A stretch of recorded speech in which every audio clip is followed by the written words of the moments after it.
মনে মনে মনে মনে কল্পনায় আপনি ভাবতেছিলেন আমার আল্লাহর কি ঘুম নাই, আমার আল্লাহর কি তন্দ্রা নাই, আমার আল্লাহর কি ক্লান্তি নাই। আপনার সেই কথার জবাব আমার আল্লাহ মনে মনে দিয়া দিব। ভাই জিবরাইল বলো না আমার কি এখন করতে হবে, যেহেতু মনে মনে বাইবা অপরাধ করছি, কি শাস্তি হতে পারে? বলে শাস্তি হইল দুইটা গ্লাসে পানি লইবেন, ভরাইয়া লইয়া ঠিক এইভাবে দুই হাতে দুইটা লইয়া খাড়ি থাকবেন। এটা আপনার আজকে শাস্তি। কথা বুঝতেছে? দুই হাত দুই গ্লাসে পানি লইয়া এইভাবে খাড়ি থাকবেন, এটা হলো আপনার শাস্তি। কইটা কি শাস্তি? বলো হ, এই যে দাঁড়াইবেন আর বইতে পারতেন না, খাড়ি থাকেন। আমরা হলে কইলাম বলে মনে মনে ভাবছি এটারও যদি শাস্তি হয় আপনারা কেমন লাগবে? বলে সর্বনাশ। মনের বাবনটা কি নিজের থেকে হয় না অটোমেটিক হয়? অটোমেটিক। মুসা নবী কইতো দুই হাত গ্লাস দিয়ে কিতা করতাম, বলে খাড়ি থাকবেন কতক্ষণ? বলে কতক্ষণ এটা আমি জানি না, কিন্তু আপনি বইতে পারবেন না, শুইতেও পারবেন না, হাঁটতেও পারবেন না, জাগার দাঁড়াই থাকবেন যতক্ষণ না আমি জিব্রাইল না আসছি। দুই হাত গ্লাস দিয়ে খাড়ি। 1 মিনিট 2 মিনিট নয়, 1 ঘন্টা 2 ঘন্টা নয়, সারাটা দিন মুসা নবী দুই হাতে 2 গ্লাস লইয়া, দুই হাতে 2টা গ্লাস লইয়া মুসা পয়গম্বর দুই হাতে 2 গ্লাস লইয়া দাঁড়ায়া গেছে। এই যে দাঁড়াইলো না, বসতে পারে না, দাঁড়াইতে পারে না, শুইতে পারে, এটা এক ধরনের শাস্তি। কিন্তু না, এটা ছিল একটা পরীক্ষা, এটা ছিল একটা উত্তর, এটা ছিল একটা প্রশ্নের উত্তর। পয়গম্বর মুসা আলাইহিস সালাতু ওয়াস সালাম 2টা হাতে গ্লাস লইয়া দাঁড়ায়া থাকতে থাকতে ঘন্টার পর ঘন্টা, কতক্ষণ দাঁড়ায় থাকতে পারবেন? যদিও এটা কোনো বাড়ি না, কিন্তু কতক্ষণ দাঁড়ায় থাকতে পারবে? এক জায়গায় দাঁড়ায় থাকা যায় না, আবার হাতের মধ্যে 2 গ্লাস, আবার পানিও পড়তে পারবে না, গ্লাসও ভাঙতে পারবে না। কতটুকু সতর্ক ভাবে দাঁড়াইতে হবে রে, কতটুকু সেইবে দাঁড়াইতে হবে। ঘন্টার পর ঘন্টা দাঁড়ায় আছে। একটা পর্যায়ে মুসা পয়গম্বরের শরীরটা ক্লান্ত হয়ে গেছে, মুসা নবীর শরীরটা দুর্বল হয়ে গেছে। পয়গম্বর মুসা শরীরটা বড় ক্লান্ত গো, শরীরটা দুর্বল হয়ে গেছে। একটা সময় ওনার তন্দ্রা চলে আসে। তন্দ্রা বুঝুননি? অঙ্গাণু জীবাণু।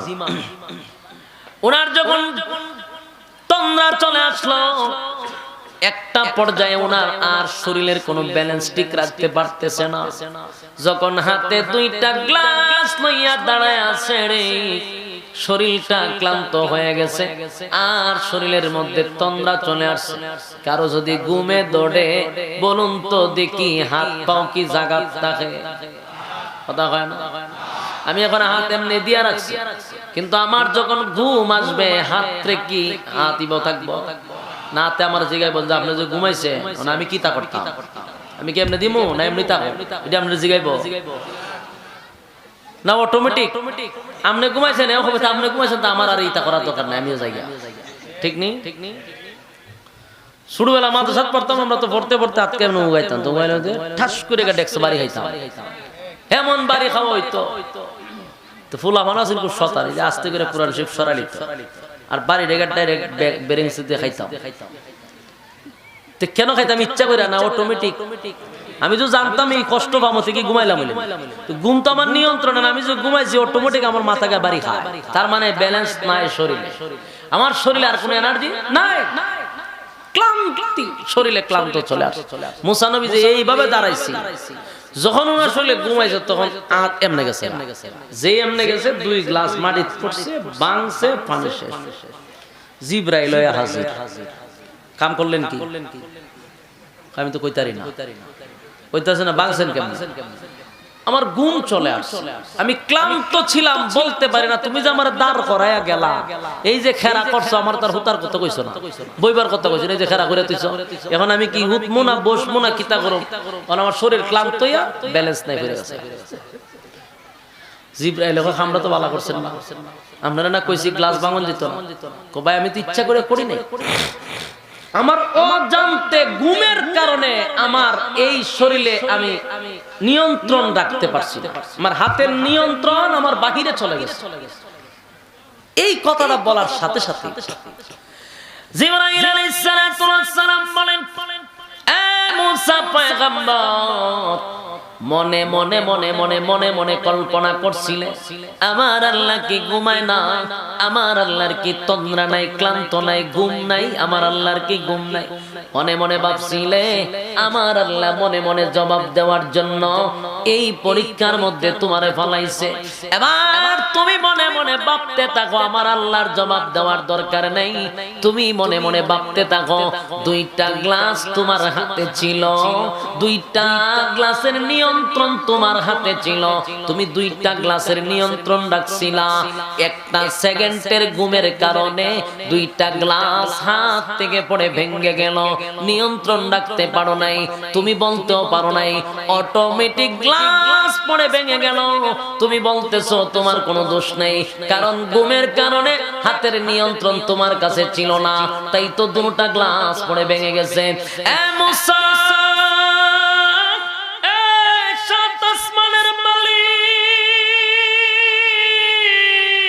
সাতটা আসমান আমার আল্লাহর কুদরতি হাতে গো, আমার আল্লাহর হাতে সাতটা জমিন, আমার আল্লাহর হাতে সূর্য চন্দ্র গ্রহ নক্ষত্র পাহাড় পর্বত সাগর নদী নালা খাল বিল কীট পতঙ্গ কোন কায়নাত আল্লাহর কুদরতির মোটের ভিতরে সবকিছু আল্লাহর নিয়ন্ত্রণে চলে, আল্লাহর নিয়ন্ত্রণে চলে। এ মুসা পয়গম্বর দুইটা হাতের গ্লাসের নিয়ন্ত্রণ রাখতে পারলা না একটু ঘুমের জন্য, আর আসমান জমিন যার কুদরতি হাতের মধ্যে, সেই মালিক যদি একটা সেকেন্ডের জন্য ঘুমায় গো, আসমানটা ভেঙে টুকরা টুকরা হয়ে যাবে, জমিন ভেঙে যাবে, সূর্যটা টুকরা টুকরা হয়ে জমিনে পড়বে, তারকাগুলি ছুটে ছুটে জমিনে পড়বে, সবগুলি তছনছ হয়ে যাবে, কোনো কিছু থাকবে না। জোরে কোন ঠিক কিনা?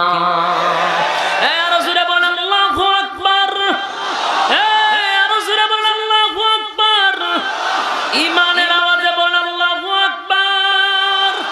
আমার আল্লাহর এত কিছু সব আল্লাহর কুদরতি মুঠের ভিতরে, যা কিছু দেখেন যা কিছু দেখেন না সব আল্লাহর কুদরতি হাতে নিয়ন্ত্রণ করে মালিক। সেই মালিক যদি ঘুমায় রে, আসমান থাকবে না, জমিন থাকবে না, চন্দ্র সূর্য থাকবে না, সব ধ্বংস হয়ে যাবে। আমার আল্লাহ বলে বান্দা রে আমি ঘুমাই না, আল্লাহু লা ইলাহা ইল্লা হুয়াল হাইয়ুল কাইয়্যুম লা তাখুযুহু সিনাতুন ওয়া লা নাওম। আল্লাহ বলে আমার ঘুম নাই, আমার তন্দ্রা নাই, ঘুম নাই, আমার তন্দ্রাও নাই। যুবক ভাই আর একটা কথা মনোযোগ দিয়ে শুনেন, আমার আল্লাহ যদি ঘুমায়া থাকতো, মনে করেন সবকিছু বাংলোই না, কিন্তু ঘুমায়া যদি যায়, গভীর রাত্রে 2টা 3টার সময় যখন আপনি মুসিবতের মধ্যে পড়ে যাবেন, মুসিবতে পইরা আমরা ডাকবো কারে? আরো জোরে। রাতের 3টা 2টায় যদি মুসিবতের মধ্যে পড়ে ডাকতে মালিক আমি তো মুসিবতের মধ্যে পড়ে গেছি, আমার আল্লাহ যদি তখন ঘুমায়, বলো না বন্দার ডাককে শুনবে? কথা হয় না? আমার আল্লাহ বলে শুন, আমি আল্লাহ ঘুমাই না, আমি যদি ঘুমায়া যায়, আমার বান্দা মুসিবতের মধ্যে পড়ছে রাতের 2টায় 1টায় 3টায়, তখন যদি আমি আল্লাহ রে আল্লাহ বলে ডাক দেয়, আর আমি মালিক যদি তখন ঘুমাই রে, বল না আমার বান্দার জবাবটা কে দিবে? এই জন্য ঘুমাই না। কিন্তু বান্দা কত বড় নাফরমান,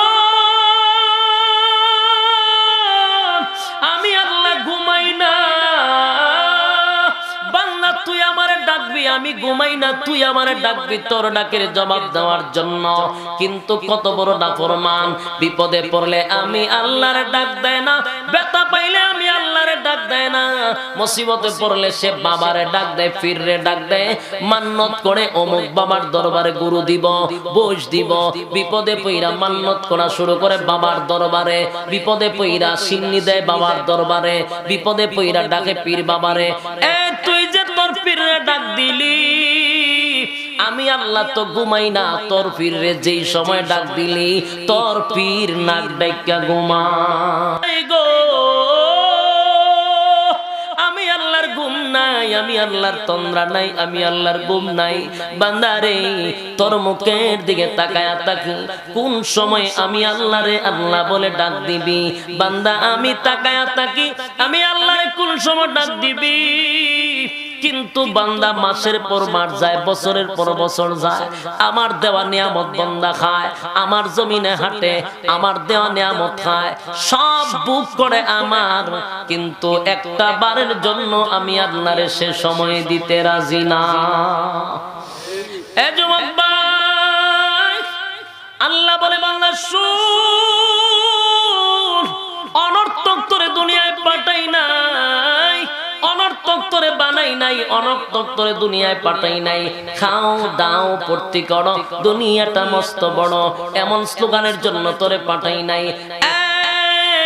পৃথিবীর জমিনটা চিরকালের জন্য, কারো জন্য না, কারো জন্যই চিরকাল না। আমরা আসছি তখন আমাদের যেতেই হবে। কথা কই না দি? যদি না আসতাম তাহলে যাওয়াটা নিশ্চিত ছিল না, কিন্তু চলে আসছি, যাওয়াটা নিশ্চিত। কারণ আল্লাহ বলেন আমি দুনিয়াতে পাঠানোর আগে তোর যাওয়ার টিকিট আগে কমপ্লিট করি। কথা হয় না? যাওয়ার টিকিট আগে কমপ্লিট হয়।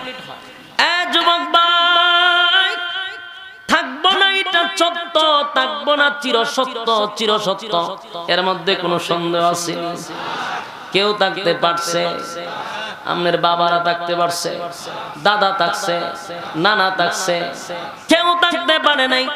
আমার আগে এই বাড়িতে বাস করেছে অনেক জন, আমার আগে এই বাড়িতে বাস করেছে অনেক জন, তারাও গেছে আমিও যাব, রইব না আর বেশিক্ষণ।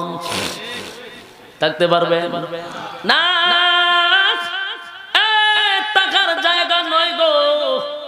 যদিও ক্ষমতা এখন তোমার হাতে আছে, তোমার এখন ক্ষমতা আছে, ক্ষমতার অপব্যবহার তুমি করতেছ, কিন্তু তোমার এটা জানা দরকার, তোমার মতো বহু ক্ষমতাশীল আল্লাহ জুতা দা ভিড়ায় আলামাইছে। তুমি কি ফেরাউনের চেয়ে বড় হয়ে গেলা? তুমি কি নমরুদের চেয়ে বড় হয়ে গেলা? না না, ফেরাউনারে আল্লাহ সুবায়া মারছে, আর নমরুদের আল্লাহ জুতা দা ভিড়াইছে। ক্ষমতার বড়াই করব না। ফেরাউনার কত বড় সাহস, আমার আল্লাহর সঙ্গে পাল্লা লাগায়া নিজের রব দাবি করছে, নিজের খোদা দাবি করছে। আমার আল্লাহ তারে সময় দিছে, সময় দিছে, ডিল দিছে, ডিল দিছে, করতে থাক, করতে থাক।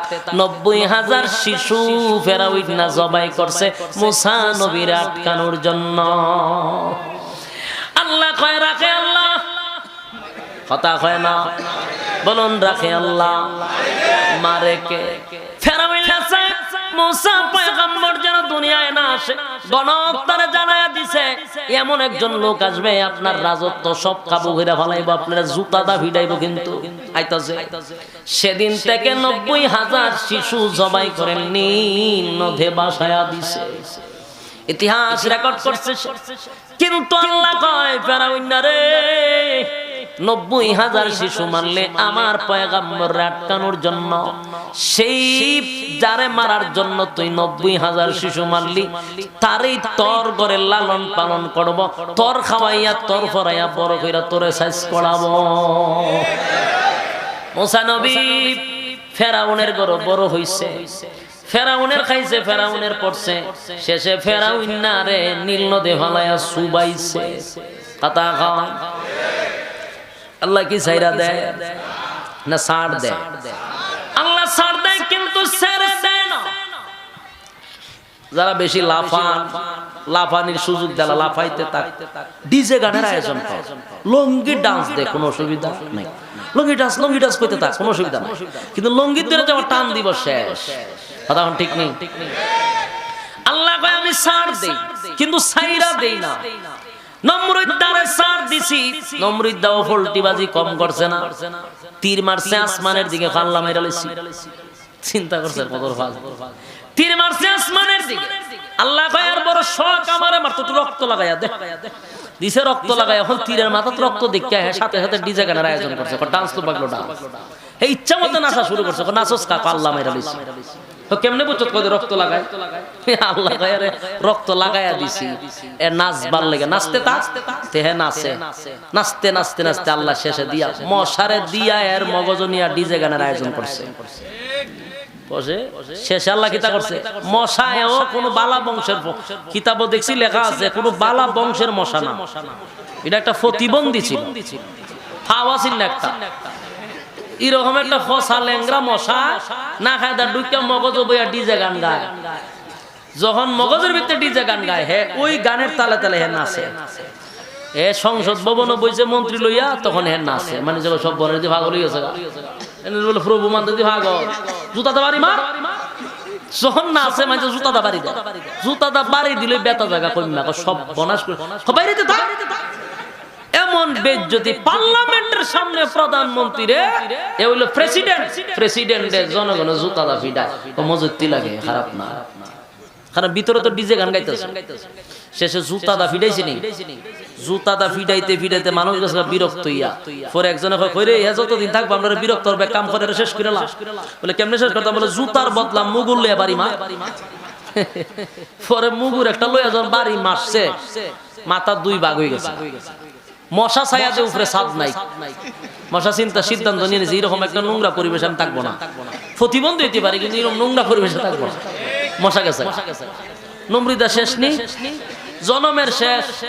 আল্লাহ কয় বহুত লাফাইছস, তুই না বলে আল্লাহ মেরা লিছস, তোর জুতাদা পিটায় মারছে। তো মোট কত হইলো, আল্লাহ সবাইরে কি দেয়, কিন্তু আল্লাহ কি দেয় না, ছেড়ে দেয় না। এটা বালা করে যাত্রা করি, এটা একটা তসবিহ বানান, আল্লাহ ছাড় দেয় ছেড়ে দেয় না, ছাড় দেয় ছেড়ে দেয়। এইটা যখন মুখস্থ রাখবেন, নিজেও যখন ফাইজলামি করবেন চিন্তা করেন আল্লাহ আমার ছাড় দিতেছে, কিন্তু ছাইরা দিত না। যেদিন দইরা লাইব ওই জুতা দিয়া আনাইলে সুবাইয়া। কথা কোন ঠিক নেই?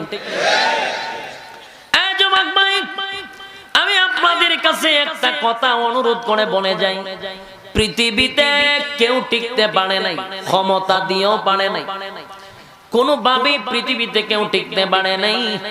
আল্লাহ বলেন এটা ক্ষণস্থায়ী, থাকতে পারবা না। আপনারা কি থাকতে পারবে?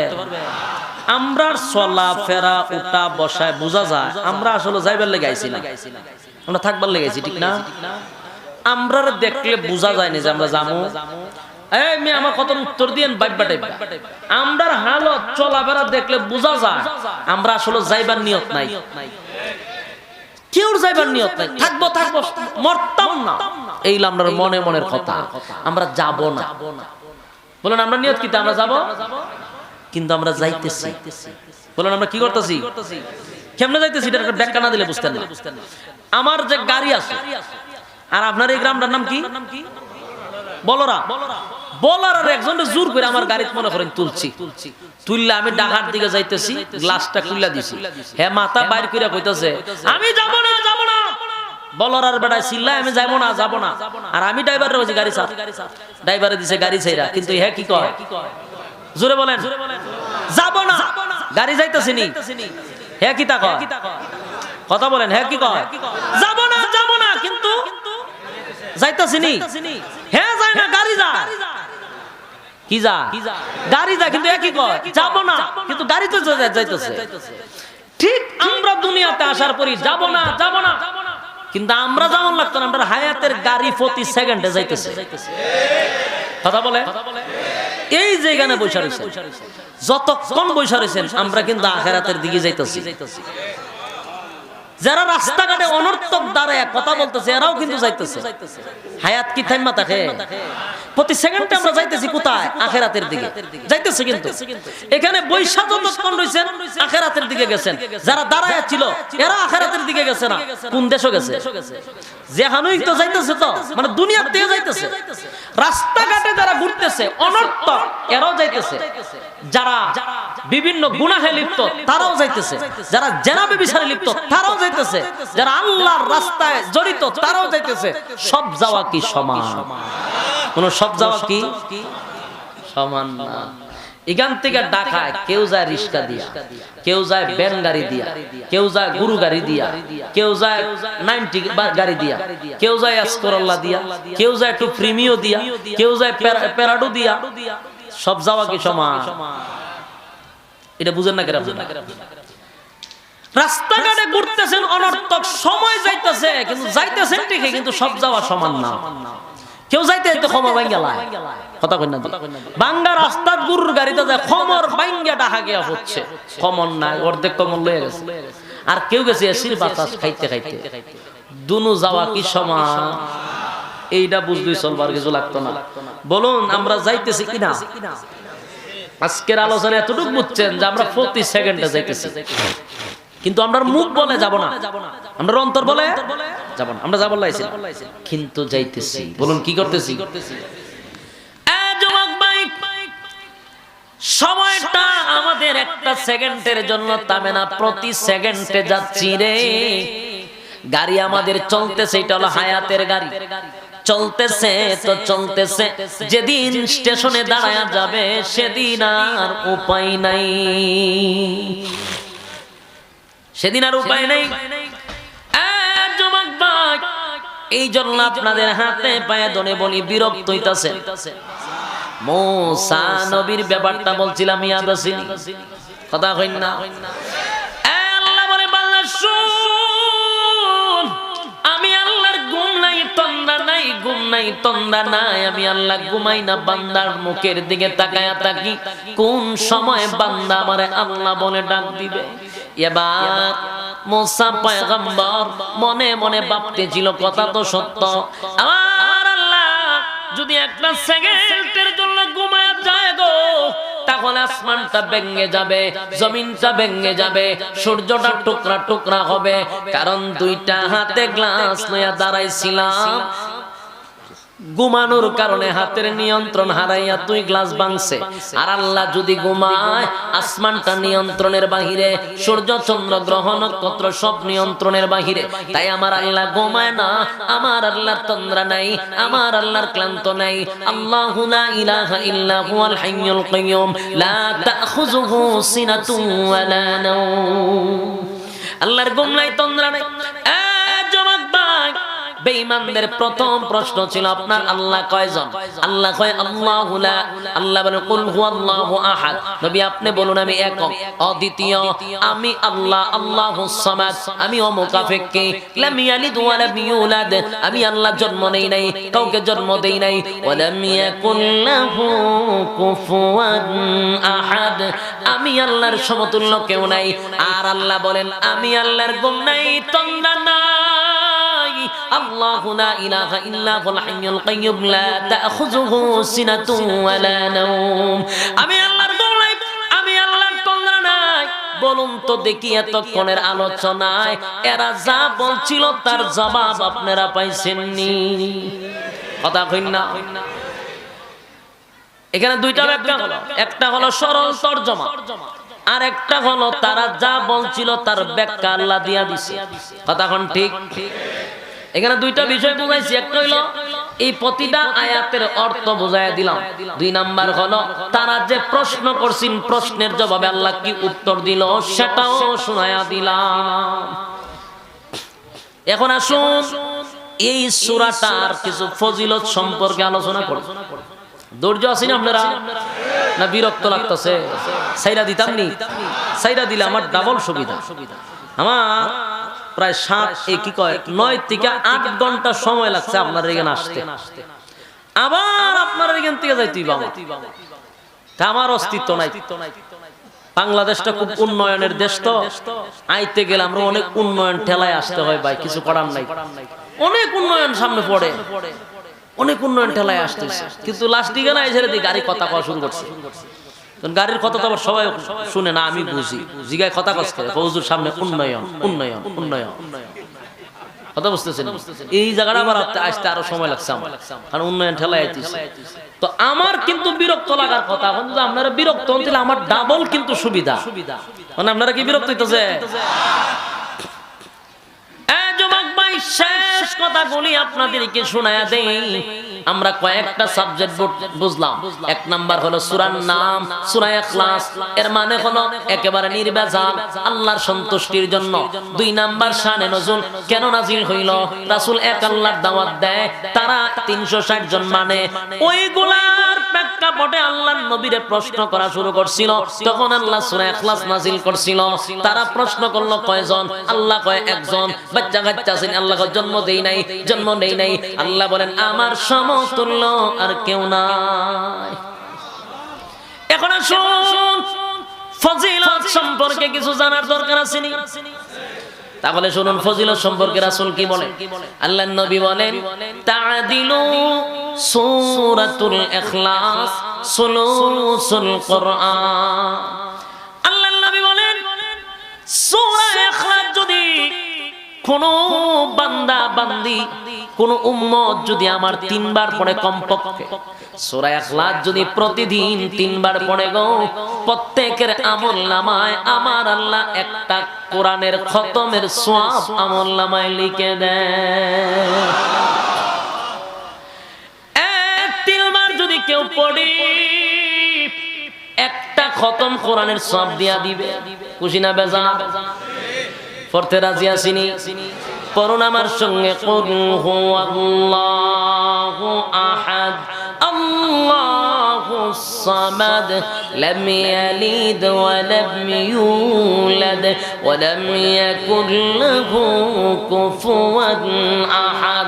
আমার যুবক ভাইরা, এই মুহূর্তে যারা আমার সঙ্গে সূরা ইখলাসটা পড়ছেন, মাইকের আওয়াজ যতটুকু দূরে যায়, যদি মা বোনেরা আমার সঙ্গে পড়ে থাকেন, খোদার কসম 10টা পারা পড়লে যেই সওয়াব আমার আল্লাহ প্রত্যেকের আমলনামায় দিয়া দিছে। আমার সঙ্গে আবার পড়ুন, কুল হুয়াল্লাহু আহাদ আল্লাহুস সামাদ লাম ইয়ালিদ ওয়া লাম ইউলাদ ওয়া লাম ইয়াকুল লাহু কুফুয়ান আহাদ। এই মুহূর্তে যারা আমার সঙ্গে পড়ছেন, কমপক্ষে 20 পারা পড়লে সওয়াব, এই সওয়াব আমলনামায় দিয়া দিছে। সুবহানাল্লাহ। পড়ুন আরেকবার, কুল হুয়াল্লাহু আহাদ আল্লাহুস সামাদ লাম ইয়ালিদ ওয়া লাম ইউলাদ ওয়া লাম ইয়াকুল লাহু কুফুয়ান আহাদ। আমার যুবক ভাই, মুরব্বি বাবারা, পর্দার আড়ালের আমার মা ও বোনেরা, যারা আমার সঙ্গে সূরা ইখলাসটা এই মুহূর্তে তেলাওয়াত করছেন গো, ওয়াদা দিলাম আল্লাহর জাতের কসম, নবী বলছে আমি বলি নাই, প্রত্যেকের আমলনামায় একটা খতম কোরআনের সওয়াব আল্লাহ লিখে দিছে। জোরে কোন সুবহান। একটা জামাল বন্ধ রাখবেন না, জোরে বলেন আল্লাহু আকবার। আরো জোরে বলেন আল্লাহু আকবার। ঈমানের আওয়াজে বলেন আল্লাহু আকবার।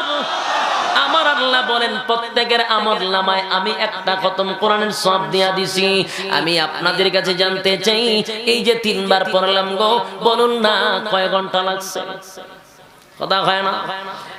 1 মিনিটও লাগে না, সর্বোচ্চ 1 মিনিট লাগে 3 বার পড়তে।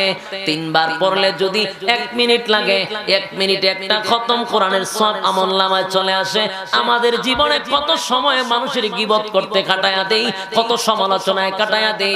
দোকানে বইসা চা খাই আর মানুষের গীবত করি, মানুষের সমালোচনা করি, কত গুনাহে লিপ্ত। 1 মিনিটে একটা খতম কোরআনের সওয়াব পাওয়া যায়। আর আল্লাহর নবী বলেন, কেউ যদি প্রতিদিন যদি 100 বার সূরা ইখলাস পড়ে, 100 বারের যদি আমল কেউ করতে পারে গো, আমার নবী ঘোষণা দেয় ওই ব্যক্তিটাকে আমার আল্লাহ বিনা হিসাবে জান্নাত দিবে।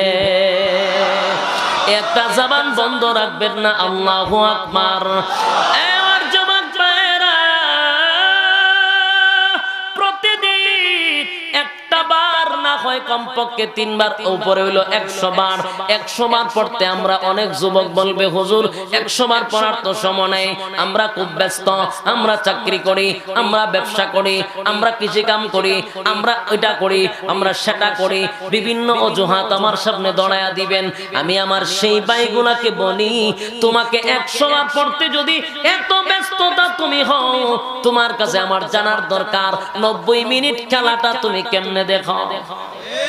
কথা হয় না?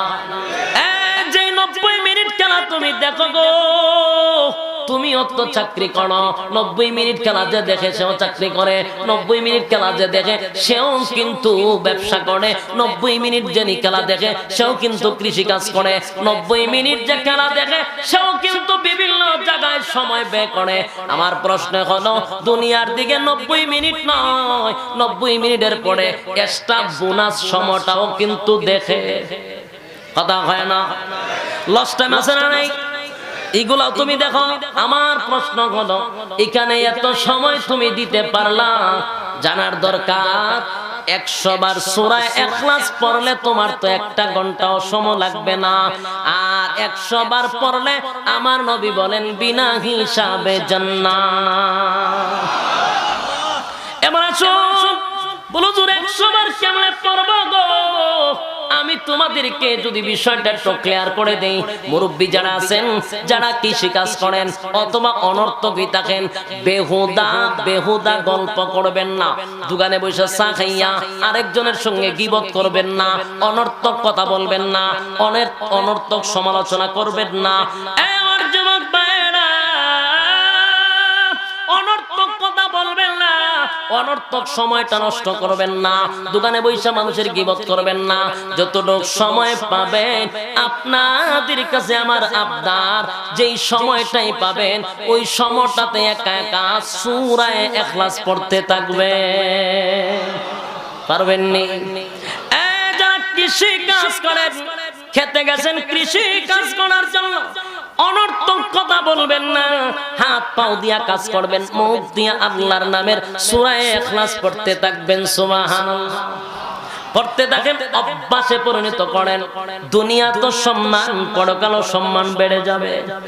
নবীজির একজন সাহাবী যার নাম ছিলেন মুআবিয়া ইবনে মুআবিয়া, দুনিয়া থেকে বিদায় হয়ে গেছে। জিবরাইল আলাইহিস সালাতু ওয়াস সালাম বলেন নবী গো, আপনার মুআবিয়া ইবনে মুআবিয়ার জানাজা পড়াইতে হবে। আল্লাহর নবী বলেন এ জিবরাইল, মুআবিয়া ইবনে মুআবিয়ার লাশ আমার কাছ থেকে 100 কিলোমিটার দূরে, আমি কই মুআবিয়া কই কেমনে জানাজা পড়াবো? জিবরাইল কয় আপনি শুধু জানাজার রেডি হন, মুআবিয়ার লাশ আপনার সামনে হাজির হবে। সুবহানাল্লাহ। নবীজি জানাজার জন্য প্রস্তুত নিলেন। জানাজার জন্য প্রস্তুত নেওয়ার সাথে সাথে তাকায়া দেখে মুআবিয়া ইবনে মুআবিয়ার লাশ নবীর সামনে হাজির। নবীজি জানাজা পড়াবে, কোনো লোক নাই, আশেপাশে কেউ নাই, একা একা জানাজা পড়ানোর জন্য যখন নবী রেডি হয়ে গেল, জানাজা কমপ্লিট হয়ে গেল, নবীজি তাকায়া দেখে আকাশটা মেঘাচ্ছন্ন হয়ে গেছে, অন্ধকার হয়ে গেছে। আল্লাহর হাবিব ডাক দিয়ে বলে জিবরাইল, জানাজা পড়ানোর আগে প্রচন্ড রৌদ্র ছিল, জানাজা পড়ানোর পরে অন্ধকার হয়ে গেল, ঘটনা বুঝলাম না। বলে নবী গো, আপনার এই সাহাবীর জানাজায় এই পরিমাণ আসমান থেকে ফেরেশতা নাজিল হয়েছে গো নবী। দুনিয়া থেকে ওই রৌদ্র পর্যন্ত, আকাশ পর্যন্ত চতুর্দিকে ফেরেশতা ঘেরাও করে রাখছে, সূর্যের আলো দেখা যায় না শুধু ফেরেশতার কারণে। আল্লাহর নবী অবাক হয়ে গেল। এ জিবরাইল, জানতে চাই গো আমার সেই সাহাবী কি এমন আমল করলো, কি এমন তার গুণ, তার জানাজায় অসংখ্য অগণিত ফেরেশতা হাজির হয়েছে, জানতে চাই এত ফেরেশতা কেন আসলো? আল্লাহর হাবিব, এত ফেরেশতা আসার একটা মাত্র কারণ, আপনার সেই সাহাবী সব সময় একটা আমল করত, সেই আমলটা হলো সূরা ইখলাস। একটা জবান বন্ধ রাখবেন না, সুবহান। এই যুবক ভাই, মানিকগঞ্জের ভাইয়েরা কত গল্প সময় কাটায়া দে। আমি যখন ব্যবসা করব, কাস্টমার নাই তো একা একা বৈশা সূরা ইখলাস পড়তে থাকবো। আমি যখন চাকরি করব, অনর্থক কথা না বলে সূরা ইখলাস পড়তে থাকবো। আমি ব্যবসা করি, সূরা ইখলাস পড়বো। কৃষি কাজ করি, সূরা ইখলাস পড়তে থাকবো। বাজারে যাচ্ছি, মানুষ আমার সাথে নাই, সূরা ইখলাস পড়তে থাকবো। মানুষ থাকলেও বেহুদা কথা বলবো না, মনে মনে সূরা ইখলাস পড়তে থাকবো। আপনাদের কাছে জানতে চাই, এইভাবে যদি পড়তে থাকি অভ্যাস হয়ে যাবে। গাড়ি চালাচ্ছি তো আমি ড্রাইভ করা অবস্থায় সূরা ইখলাস পড়তে থাকবো। গাড়িতে বৈশা ঢাকা যাচ্ছি, সূরা ইখলাস পড়তে থাকবো। আর মা বোনদেরকে বলছি, মাগো, যাদের কান পর্যন্ত আমার কথাগুলি আপনাদের কান পর্যন্ত পৌঁছতেছে গো মা, আপনাদেরকে নসিহত করে যাই, আপনাদের কাছে আবদার হলো অনর্থক কথা বলবেন না। মহিলারা যদি 60 জন এক জায়গায় হয়, ওই জায়গায় আর সংসদ ভবন লাগে না, এমনি তুফান শুরু হয়ে যায়, ঠিক না বেঠি? কিয়ামত শুরু হয় 60 জন যদি এক জায়গায় হয়, কক কক কক ককের যন্ত্রণায় ঘরে বসা যায় না। আমি মা বোনদের কাছে নসিহত, মা গো, আপনারা অনর্থক কথা বলবেন না, আল্লাহর কাছে জবাব দিতে হবে। অনর্থক কথা না বইলা ওই মহিলা যদি প্রতিদিন অনর্থক কথা না বলে সূরা ইখলাস পড়তে থাকে, রান্না করতেছে সূরা ইখলাস পড়তেছে, ঘর ঝাড়ু দিতেছে সূরা ইখলাস পড়তেছে, বাচ্চা কান্দে, বাচ্চারে কার্টুন ছবি না দেখাইয়া সূরা ইখলাস যদি মা শোনায়া দেয়, এইভাবে যদি আমল করতে থাকে, ঘরে রহমত, বাচ্চাটা দিনদার হবে, এর মধ্যে কোনো সন্দেহ নেই। আর 100 বার যদি হয়ে যায়, আমল যদি জারি থাকে, বিনা হিসাবে জান্নাত দিবে। মানিকগঞ্জের বাইরা আপনাদের কাছে আজকের আবদার হলো, এই সূরা ইখলাসের শানে নজুল আপনাদের সামনে বর্ণনা করলাম। কেন নাজিল হইল সেটাও বললাম, কোন কারণে নাজিল হইল সেটাও বললাম, সরল তরজমা শুনাইলাম, ফজিলত শুনাইলাম। এখন বলুন, আমার সঙ্গে ওয়াদা করুন, কারা কারা এই মর্মে আমল করবেন? হাত তুল্লা দেখায়া দেই।